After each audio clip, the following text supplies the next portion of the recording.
greatest of all teachers and giver of love, hope, faith, and wisdom, look upon your children, the teachers, learners, parents, guardians, and out-of-school youth and adults.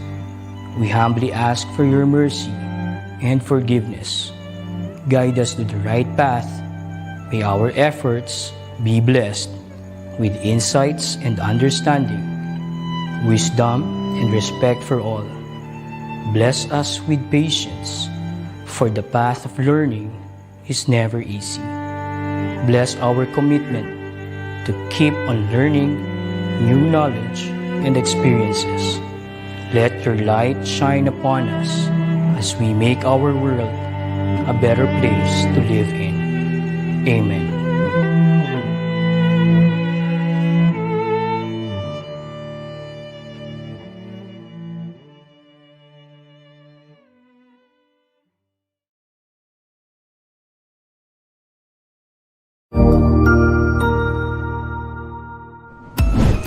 DepEd Vision.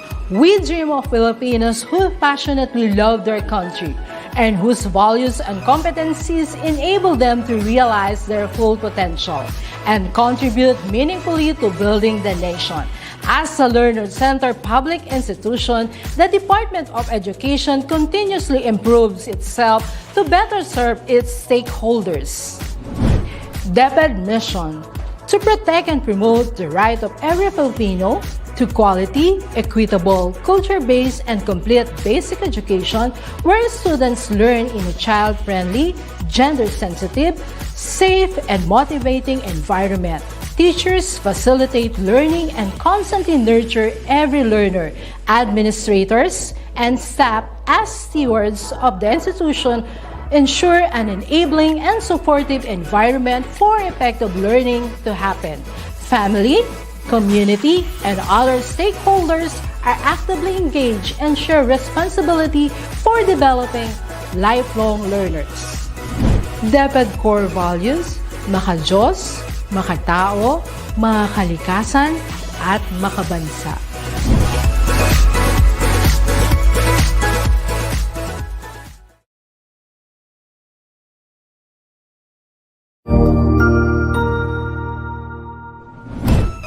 Isang masayang pagbati na may ngiti sa aking mga labi. Naghahanap ba kayo ng makakatuwang sa pagre-review ng inyong anak? Meron yan sa DepEd. Ang ETUlay online tutorial ay libre at handog ng ating kagawaran sa pangunguna ng OUA ICTS EdTech.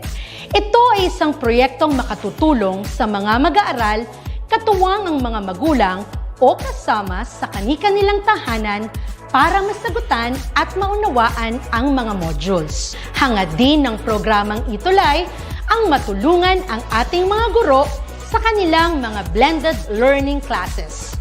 Ang ating ETUlay ay mula kinder hanggang senior high school.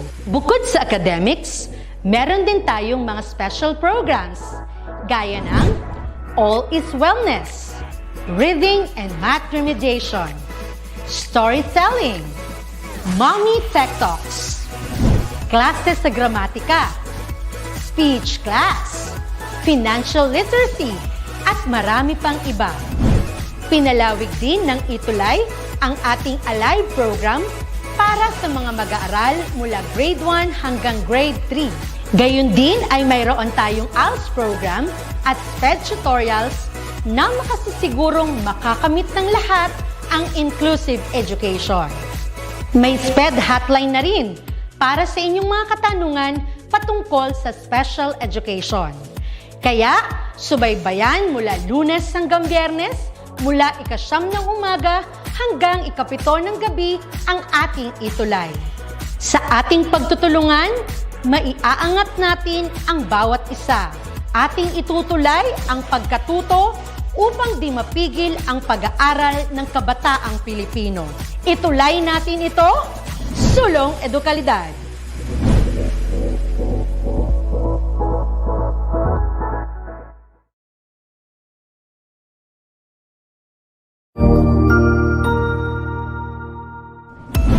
Mabuhay! Isang mapagpalang araw sa ating lahat. Ako ang inyong lingkod, Tutor Madge. Welcome sa ating ETUlay, ang ating libreng online tutorial na hatid ng ating kagawaran ng edukasyon, ICTS, EdTech. Ang programang ito ay inaasahang makatutulong at maging karagdagang kaalaman sa mga mag-aaral mula kinder hanggang senior high school, ALS, Alive, at SPED learners. Bukod sa pagsagot ng mga modules, ang ETUlay ay may mga special programs din na siguradong aabangan ninyo araw-araw. Katuwang ang ating mga minamahal na mga magulang at guro ay maitutulay natin ang pagkatuto. Kaya, ihanda na ang inyong module, lapis, papel o kwaderno. Ihanda rin ang isip, mata at tenga sa isa na namang makabuluhang aralin. Tayo nang matuto kasama ang inyong volunteer online tutor sa oras na ito.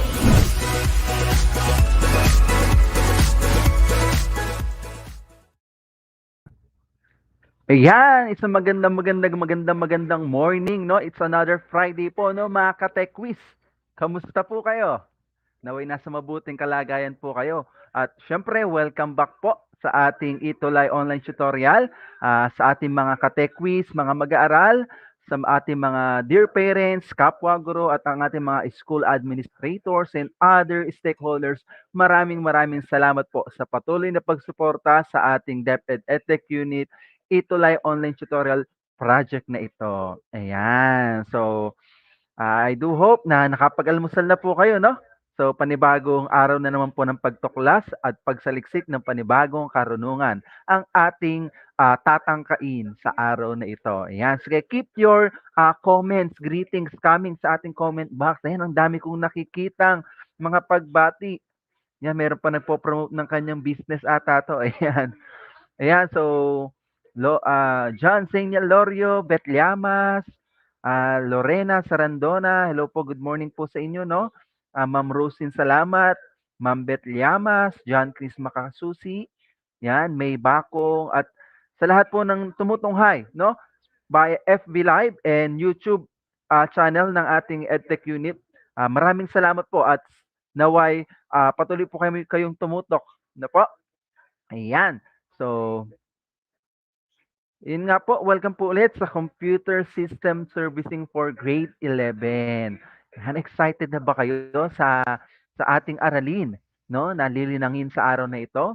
Yes, ako rin dahil tayo ay nasa quarter 2. Yan, at tayo ay nasa week 1. Ang ating topic for today will be about storage, input, and output devices. Ayan, so makikita natin last quarter 1, halos natapos natin. Ang ginawa natin kasi ron is yung the actual scenario of core competency 1 na ginagawa during the National Assessment Certification ng Computer System Servicing NC2. No, so this time, mag-stick pa rin tayo sa core 1. But in this case, gawin nating mas detalyado at himay-himayin natin yung iba pang competencies under the core competency 1. Okay ba yon? Which is we are going to talk about the storage input and output devices. Kung handa na kayo, at pwede kayong take down notes, no? Sige. Yan. So, by the way, ako po si Tutor A, your tutor mentee from School Division Office of Bataan. Yan. Matutunghayan niyo po ako every Friday at 9 a.m. to 9:40 a.m. po. No, wala nang iba kundi sa DepEd EdTech Unit at DepEd Tayo Facebook page. Gayun din sa kanilang official YouTube channel, DepEd Philippines, DepEd EdTech, and DepEd TV. Ayan, nakita ko po sa comments, no? May mga tumutunghay from FB Live and also YouTube. Yan, nakakatuwa po, no? Sana po regularly, no? Every Friday po, no? Ang CSS Senior High School ICT po ay inyo pong matutunghayan. Ayan, masayang-masaya po ang aking puso. Okay. So let's proceed for today's objectives. Of course, at the end of our tutorial, no, we are expected to identify the output and input devices, and secondly, classify the different computer peripherals and its component. Ayan. Sige, keep your greetings coming. Nababasa naman po natin yan, no? From Joanna Paradina, Alona Magtibay, Beverly Surmieda, Sharon Leonen and Irene Gonzalez, yan, welcome po, happy viewing. Kay Ma'am Beth Llamas from SDO Isabela, Region 2, wow.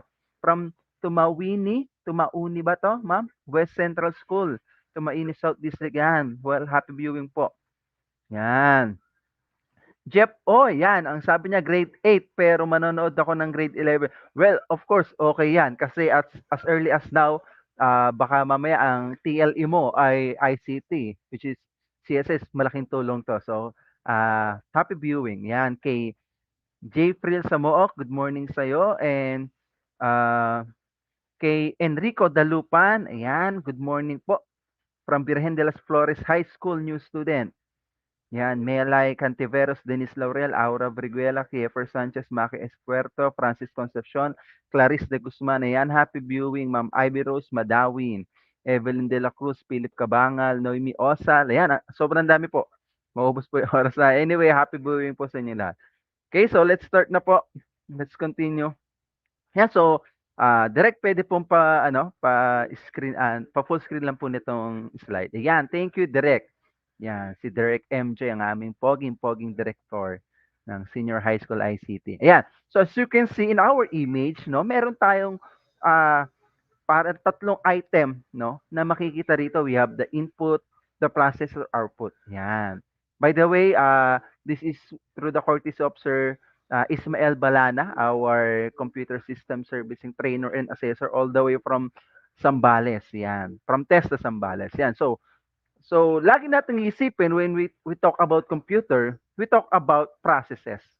And in order for us to process something, no? Ayan. Meron tayong tinatawag ng mga input.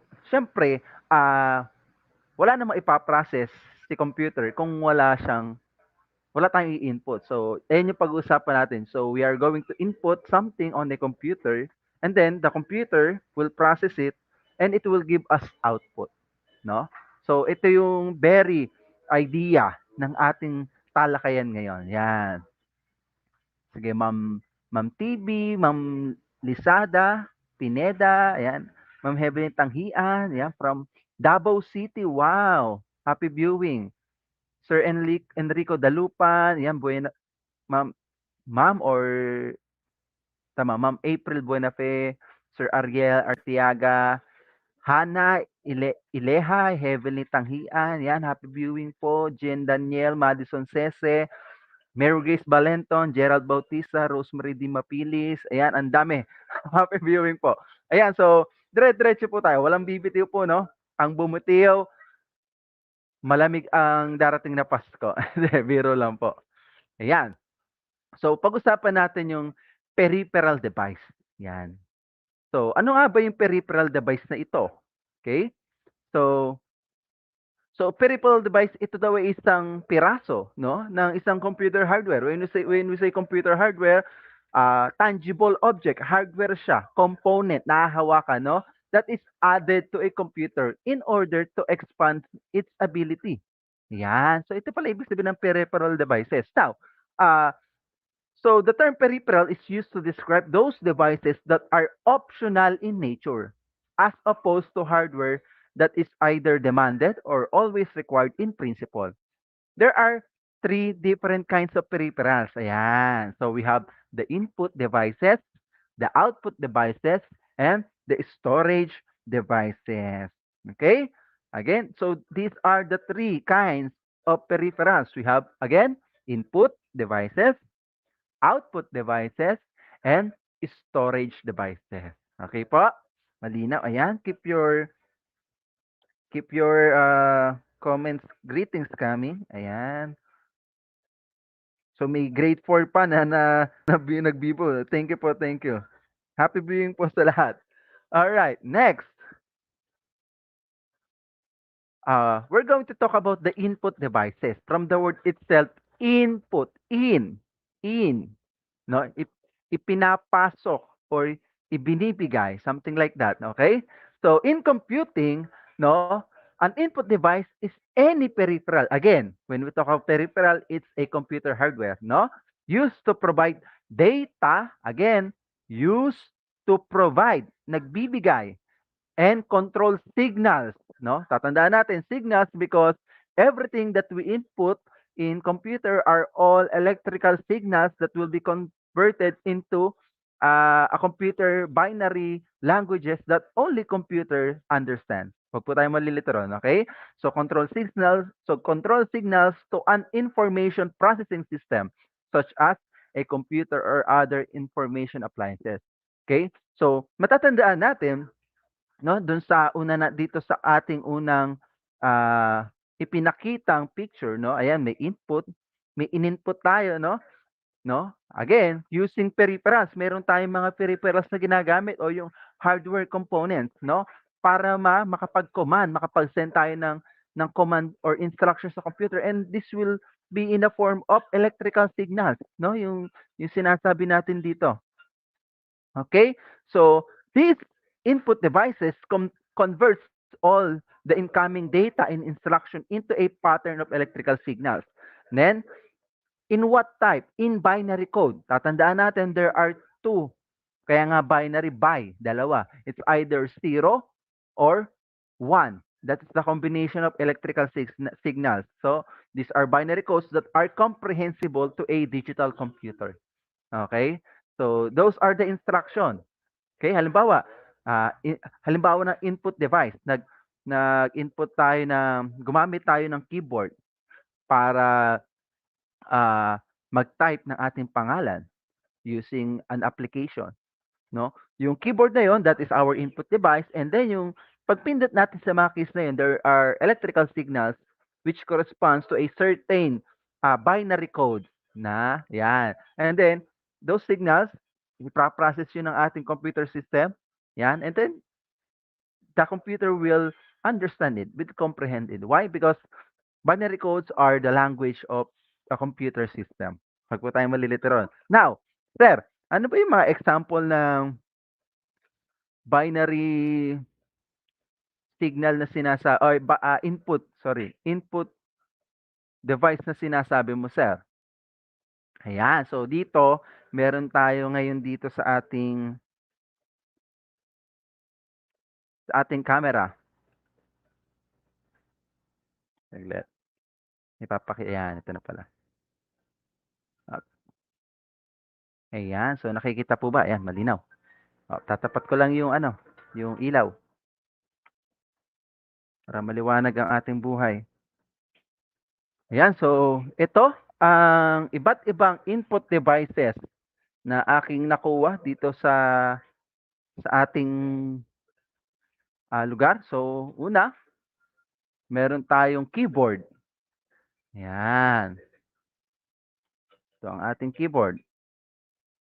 So, pasensya na, medyo laggy ang ating camera. So, we have this keyboard. And next,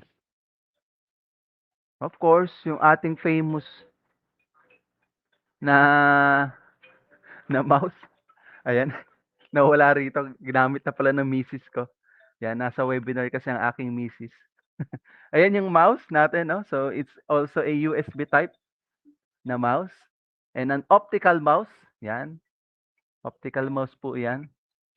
Again, medyo lagi lang po ang aking camera. Please bear with me.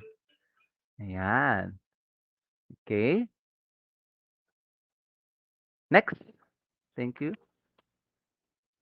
We have other input devices. No? We have web camera. Yan. We have web camera.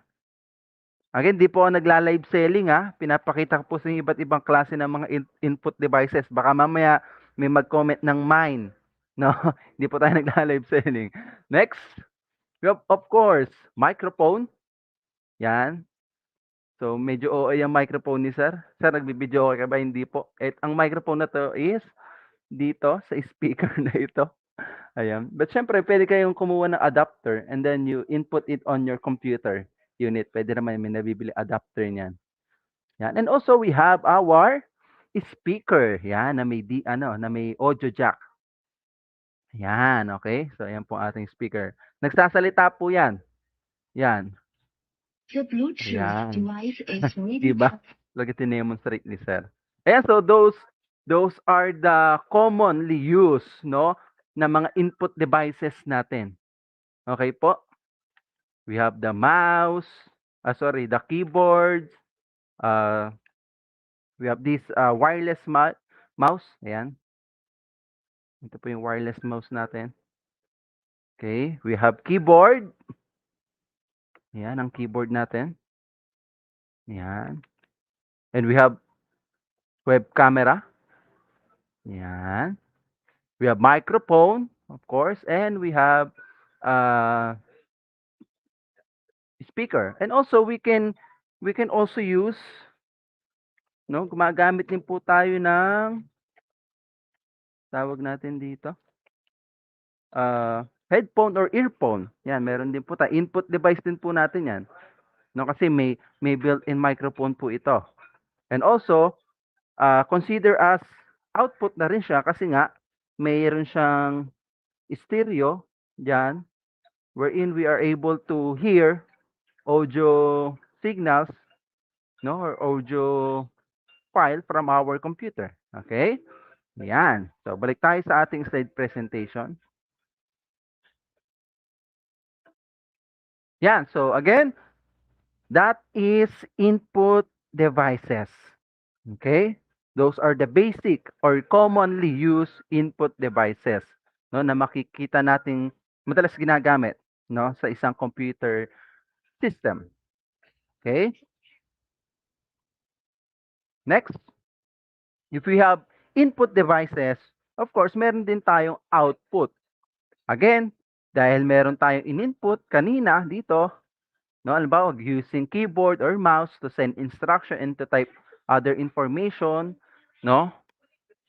Ayan, input, and then process ng ating computer system yon, no, using those input devices, and then we're going to have our output devices na. Magkakaroon na tayo ng output. Now, what is output devices? So output devices is any piece of computer hardware equipment used to communicate the results. Again, the results. Kanina, si input is to provide. And now, si output is to communicate the result of data processing carried out by an information processing system, such as our computer, which converts the electronically generated information into human readable form. Ayan na. So, definitely, sabi ko nga sa inyo, yung mga input signal is a binary code only understand by a computer system, no? And then i-generate niya iyon into useful information, no? Into a human readable form, no? Now, so ganun lang siya kasimple. Sa output device, kung si input nag-provide, no? Siya yung nag-provide ng control ng data. Now, si in ano na ba, in reverse, si output na ba yung nagre-reverse ng process na yon, wherein it's the output devices translates those digital signals into a form intelligible to its user or into human readable form nga yung sinasabi kanina. Okay? So, ano pa yung mga example ng mga output devices? Yan. So, unang-una, syempre, hindi pa uhuli ang ating monitor. Yan, ang ating LED monitor. Ito lang. Pakita ko sa inyo ang ating LED monitor. Yan.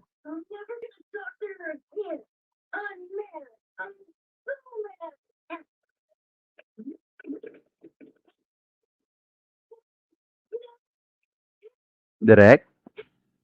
Pasuyo po ng ano. Ayan.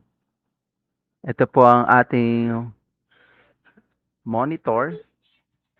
Ayan. Ito po ang backstage ko. Ayan ang ating monitor.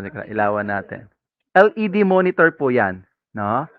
It's hindi siya katulad ng mga traditional na CRT, yung tinatawag natin debato. Ito, it's a flat LED. Light emitting diode na po siya. No? Yung isa kasi LCD. Yung LCD naman, yung liquid crystal display, ayun yung pag hinawakan mo yung monitor,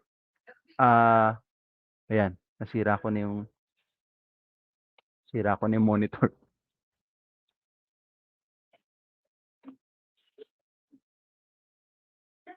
Alam guys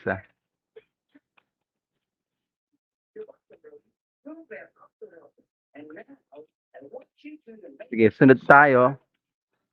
Dito naman tayo sa ating printer. Ayan. So we have, hindi ko nababanggitin yung brand. Basta yan yung printer natin. Okay? So it's an output device.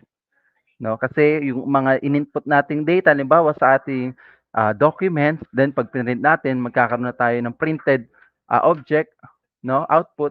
So, ayan, Epson tuloy, printer, no? It's an output device, okay? Ano kaya nangyari sa aking monitor? Nag-blinking pa rin siya. Ayan, so, nasira natin ang ating output device na monitor. Anyway, ayan. Huh? So, actually, kinakabahan ako ano nangyari sa monitor. Anyway, let me try na. Oy, saglit lang ano lang ako. What happened to you, my friend?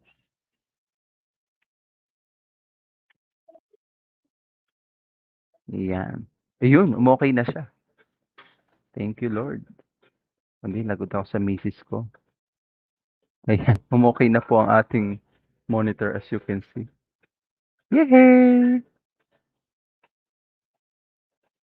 Yan po ang ating monitor. Umokay na siya. Yay, di ba? Very good. Galing, thank you, Lord. So that's our monitor. Alright? Okay na siya. Okay, hindi ko na siya gagalawin. Assist ko na siya dyan. Alright, hirap ng live. Yan, sige, alis na tayo dyan. Okay, next. So, after natin ang output devices, so, by the way, before I forgot, so kanina, I think I have a correction sa input devices. Napakita ko sa kanina si mic. And then, si speaker, by the way, it's an output device. I sit corrected, ha? Nakaupo kasi ko, hindi stand corrected. I sit corrected. Ayan. So, yun yung mga basic or common output devices natin. We have monitors. Monitors, iba't ibang klase yan. LED, LCD, CRT, no? And also we have printers. And also we have the speakers. Ayan, okay. Headphones is considered, may comment si Direk. Oo nga, Direk. Nako. Dapat may ano na to, yung brand na yan. May palibreng printer. Ayan. So, ayan, no? So those are the basic. And we also have what? We also have headphones as our output devices or anything that we use. For example, projectors, no? Yung mga LCD projectors, no? Na ginagamit natin, especially sa mga teachers. Okay, so that's an example of output devices and a lot more. Okay, to name. Okay, now we're going to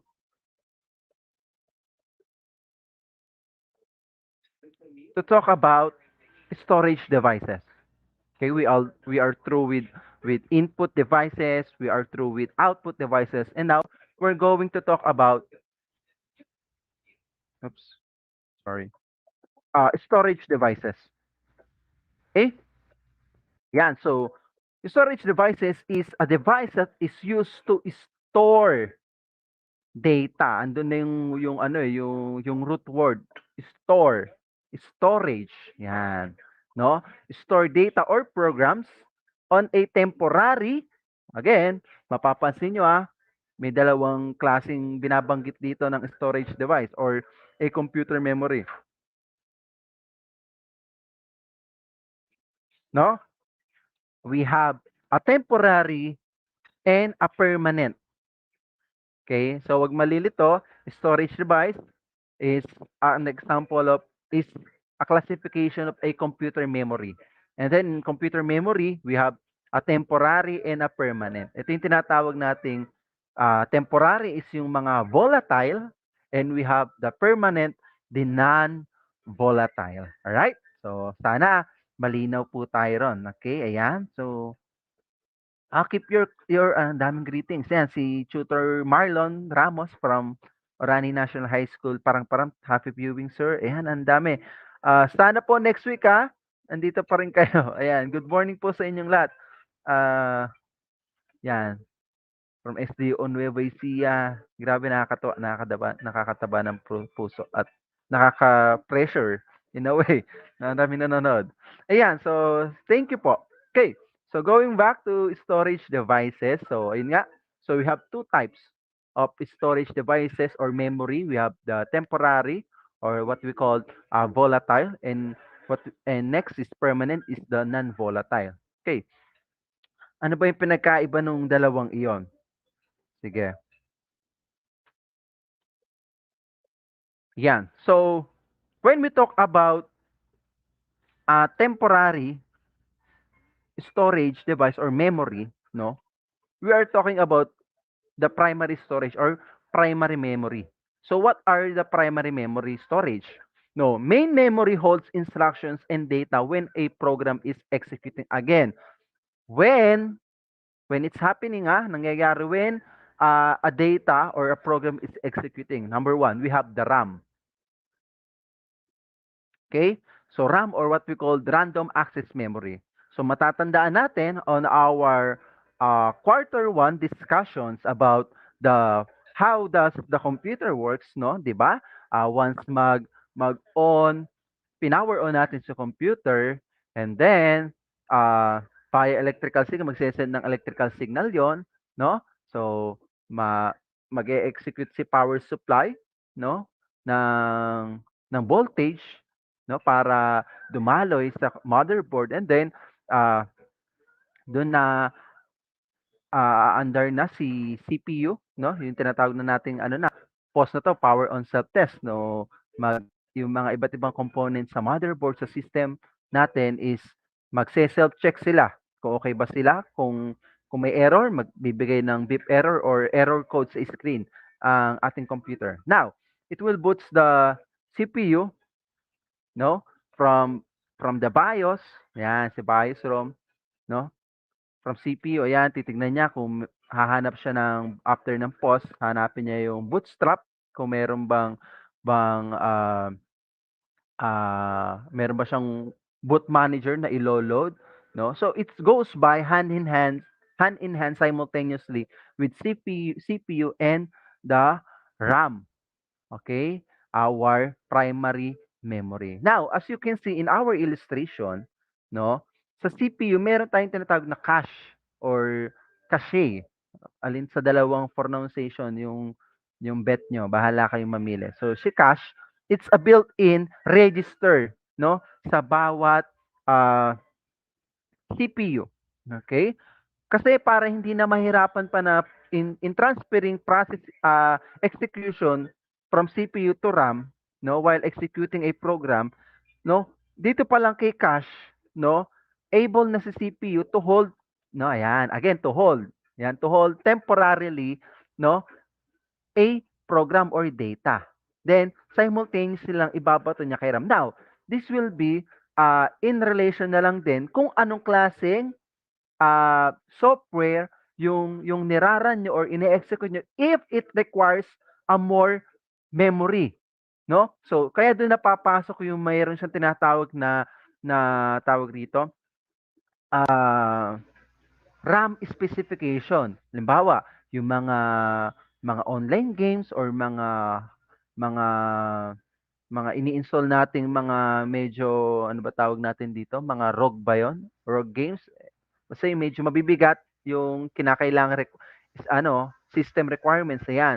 So, doon napapasok, kailangan yung RAM mo ay mataas. The same way, doon din sa graphic processing unit mo, yung tinatawag na video card, kasi nga, you are playing games with a high graphic resolution, no, na graphics, no? So, that will require a lot more storage, yung tinatawag na primary storage to hold no, yung temporary running ng mga or executing ng mga program nito. Nagegets natin? That's why it calls primary storage or temporary memory or volatile memory. Kasi once mag-power off, mawala ng electrical supply ang ating system board, automatically those memory, halimbawa nagraran tayo ng games, biglang nag-power off, nawala ng electrical supply yung ating computer system, definitely when you start up, lost na ang data mo doon sa nilalaro mong games or sa ginagawa mong or ini-execute mong ah, mga application software, no?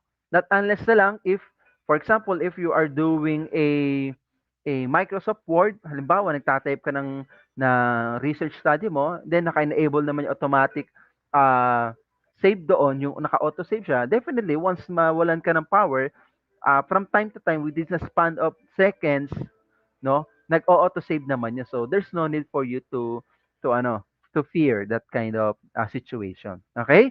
So I do hope na naintindihan natin ang kaibahan or ang very idea ng tinatawag nating primary storage o tinatawag din nating primary memory. Again, these are a volatile memory. Ang example niya nga si RAM, no? Si CPU, hindi natin masasabing primary memory siya, okay? But meron siyang register na tinatawag nating cache wherein in relation to RAM, no, para hindi mahirapan sa pagta-transfer ng data or pag-execute ng program, no, si cache, no, able na siyang mag-hold temporarily, no, ng memory from those program na nag-execute. So ganun lang siya kasimple. Okay, primary storage or primary memory. These are memory that lost its data when there is no power or there is no electrical signal or electrical supply. Naintindihan natin? That's why it's called volatile. Tatandaan lang natin yon. So primary memory, it's a volatile. Ibig sabihin, pag power off, ang system, ang computer system, definitely all the data will be lost. Maliwanag? Primary storage. What are the examples? RAM. And then yung ating mga ROM or yung mga read-only memory, yung mga chip natin on board. Malinaw po tayo ron? Agree? Any violent reaction? Yan, wala naman. Di ko naman kasi makikita yung mga violent reaction nyo. Anyway, we're going back to our discussion. So, tapos na tayo sa primary storage or tinatawag natin primary memory. Now, we're going to talk about the secondary storage. Kung si primary memory, no, is a volatile memory na kapag walang electrical signal, wala na rin ang kanyang data. Kay secondary storage naman is the opposite, no? When we talk about secondary storage or secondary memory, these are the device that is used to store data or programs on parang di ko ata na-edit to, sorry. On a permanent basis po ito. Wait lang. Edit ko lang po na. On a permanent basis.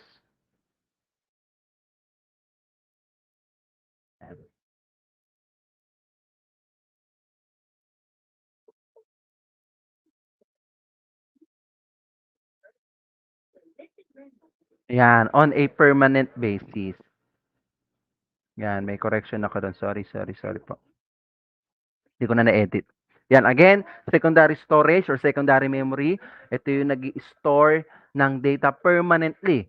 No? Kaya kahit mawalan ng power, yung data natin nandun pa rin. So, ano ba yung mga example ng mga secondary storage or secondary memory? Yan. So, ipapakita ko na sa inyo ang mga example nito.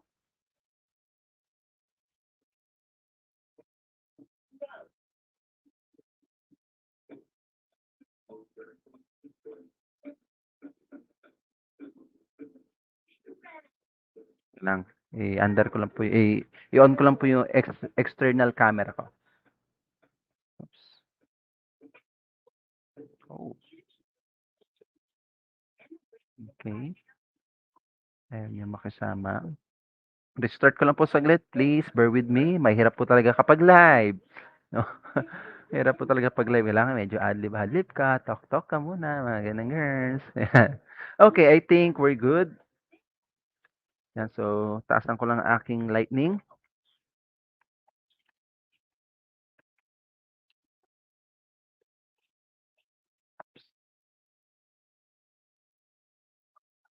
Yan.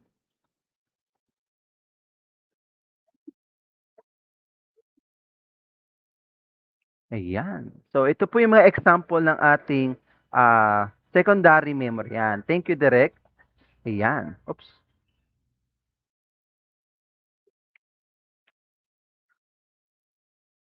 Yan. So, we have, unang-una, sa ating is yung sa storage device nito, secondary memory, ito yung ating hard disk drive. Ayan.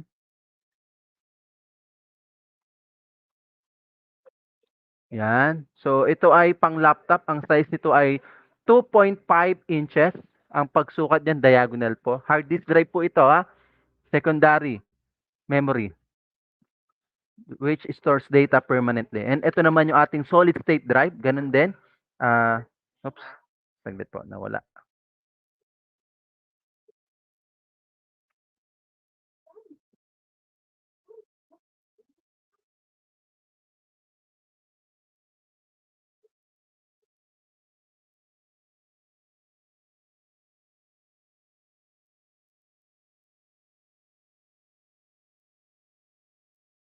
Yan. So, ito po yung SSD. Pakita ko po sa inyo yung loob ng SSD. Ayan. Ayan, di ba? Kaya siya napaka-efficient. Ito kasi itsura niya. Ayan. Yan ang loob. Oops, nawala yung aking camera.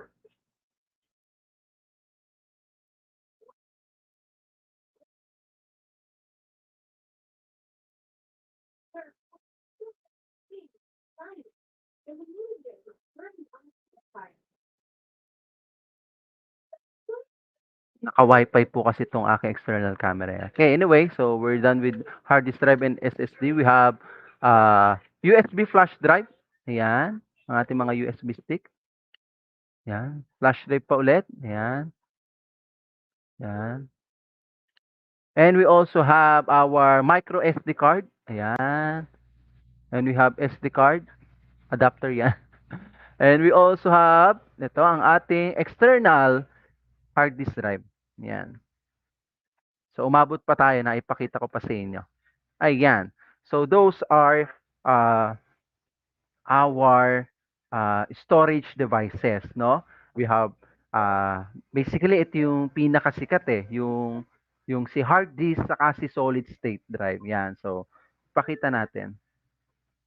Ano ba yung difference, sir, ni SSD at ni hard disk drive? So, nakita niyo naman kanina, kung ano ang itsura o ang laman ng isang solid state drive. Kaya siya solid kasi pure PCB siya, unlike the hard disk drive. As you can see in the picture, meron siyang somewhat spinning disk rather than si SSD, yung pinakita ko sa inyo. It's a pure PCB board and a lot of integrated circuits component. Now, when it comes to sa kanilang comparison, as you can see, in access time, 0.1 milliseconds, ang access time ni SSD, kay hard disk drive, 5.5 to 8 milliseconds. Okay? Then the random input-output performance, no? Si SSD, it can deliver 6,000 input-output per seconds rather than hard disk drives 400 input-output per seconds, no? Reliability, no?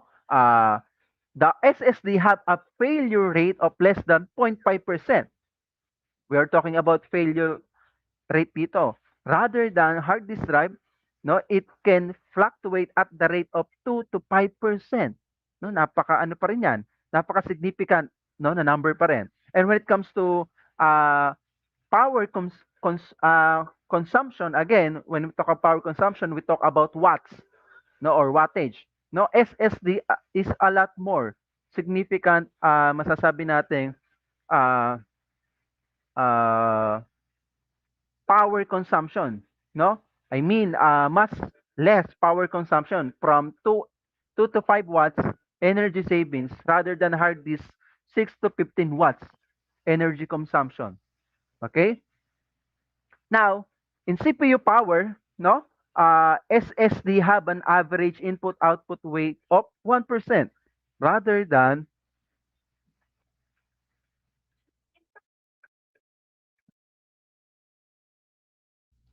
sorry na, umubo lang po ako, rather than the hard disk drive average input-output weight of about 7%, no? And yung kanilang input-output request times, si SSD, 20 milliseconds, excuse me, nagbibinata si sir, pardon. And si hard disk drive, 400 to 500 milliseconds. Napaka significant nung kalamangan talaga ng solid state drive. And also, kay backup rates, no? Yan. It's about 6 hours si SSD. Kay hard disk drive is nasa 20 to 24 hours, no? Yung kanyang rating. Okay? So, talagang masasabi natin na very significant ang pag-upgrade to into SSD. Now, ang in my practice, ang ginagawa ko kay solid state drive, ginagawa ko dito ko ini-install yung operating system and other software. And then si hard disk drive, ginagawa kong backup drive. Okay, so that's my practice in when I do configuration, hardware configuration sa isang laptop. So, on our next meeting, ide-demonstrate ko sa inyo yun, no, using laptop. Yan, para at least we have a masasabi natin first hand ba or actual experience. Let us say actual kasi live naman natin yung gagawin. Okay? So with that, any question in mind? Yeah, so we already done talking about the three kinds of peripherals devices in a computer system. We have input devices, output devices, and storage devices. So these are the the most what you call this uh widely used, no, devices at sa isang computer system, and these are the most commonly upgradable, no. Some of it is, ayun nga sabi natin, you can choose whether you're going to use hard disk drive or you're going to use uh solid state drive. Okay, so now what are the questions do you have in mind? Yan, kung wala na, syempre, as usual, si teacher ay magbibigay ng quiz. Don't worry, it's only a 5-item quiz. Are you ready? Yan, sige. If ready na, let's start na po. Yan, sige. Number one. One.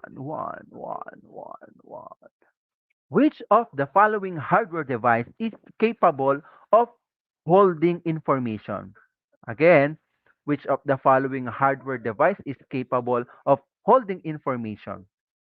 Yan. A, input device. B, output device. C, storage device. D, all of the above. Sige.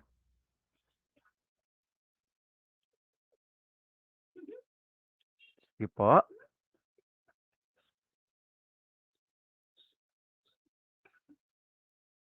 Yan.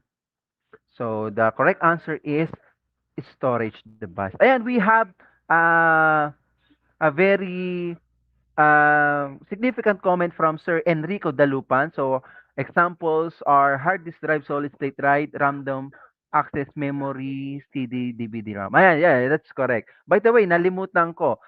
We also use CD, DVD drive or yung tinatawag na optical disk drive as our storage device. No? So we said, sorry, I forgot to mention. Thank you, Sir Enrico, for that very significant comment. Yan. Please, regular ka na namin maging viewer, sir. Thank you. Ayan. Okay, next or number 2. Ayan yung maganda pagka very interactive na mga at nakikinig talaga yung mga ating mga ka-tech quiz na viewers, no? Ayan. Next, number 2. Which of the following is a, again, primary storage device?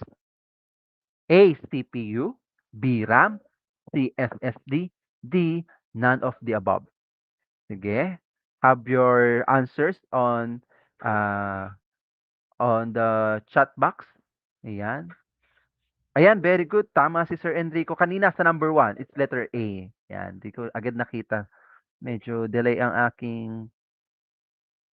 Yan. So, number 2, it is B. It's RAM. Again, RAM, when the power is lost, definitely the data is lost. No, that's why it is called volatile memory. And thank you, Enrico Dalupan. Sir Enrico, I think. Yan, it's letter B. Yan, nangunguna sa ating leaderboard, si Sir Enrico. Next, number 3. Flash drive is an input device. Is it true or false? Ayan, medyo tricky to.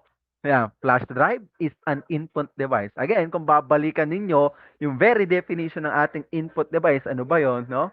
So, let's see. Let's see. So, definitely number 3 is false because flash drive is a what you call this? Storage device siya. Ito siyang secondary memory wherein it can store data permanently. Yan. So, B, tama. Si Ma'am Sabina Hara, B. Medyo tricky, no? No? So, you can see flash drive is an input kasi some may say, sir, ini-input yun eh. No. When we talk about input devices, these are devices that can control and provide control signal to our computer. Ayan. So, tama. Ang dami nakakuha ng letter B. Yan. Medyo tricky itong number 3. Yan. Thank you. Ang dami nakatamang sagot. Very good. Next, number 4. Keyboard is an input device. Is it true or false? Isa pang napakahirap ata ito.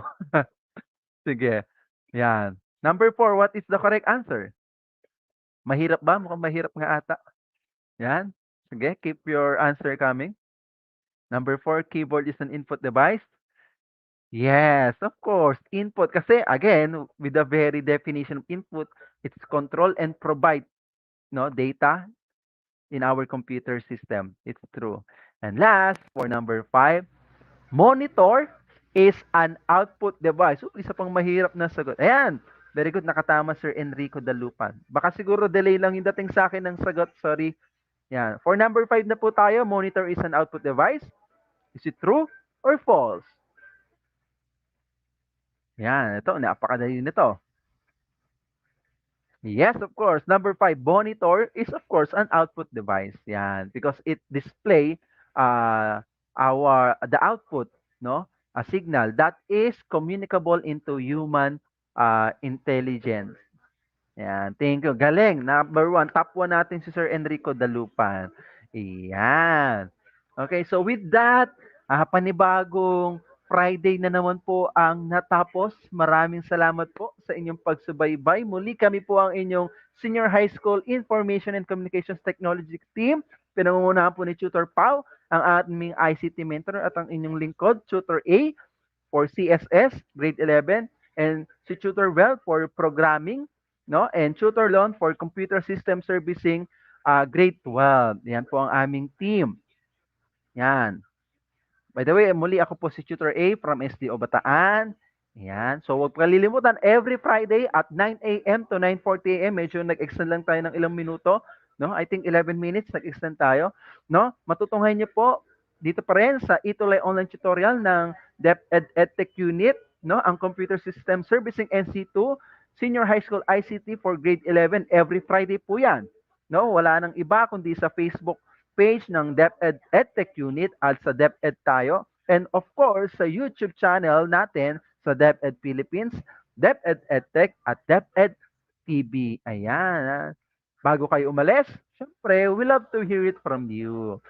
Pwede nyo po ba kami bigyan ng kaunting evaluation or feedback sa naganap nating session na ito? Please, anything na pwedeng mas magpaganda pa, magpaayos ng aming programa. And of course, the way I deliver the lessons, please feel free to send your feedbacks. No? Pwede nyo pong i-scan ang QR code na yan and the link. Yan. Okay, so with that, Diyos mabalos po. Daghang salamat po. Thank you po sa lahat. Huwag bibitiw. Susunod na po si Tutor Lon for Computer System Servicing Grade 12. Laging tatandaan, nasa ating pagbabahagi ang ating pag-iral. Muli, maraming salamat po. God bless po. Lagi po kayong mag-iingat.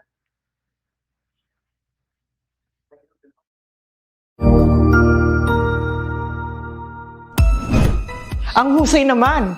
Natapos mo ang iyong tutorial session kasama ang iyong mahusay na ETUlay tutor. May bago ka bang natutuhan? I-share na yan gamit ang hashtag ETUlay Level Up. Huwag aalis ha, dahil may susunod pang programa na pwede mo ring panoorin at salihan. Dahil naghihintay na ang iyong mga tutors. Happy learning dito sa ETUlay!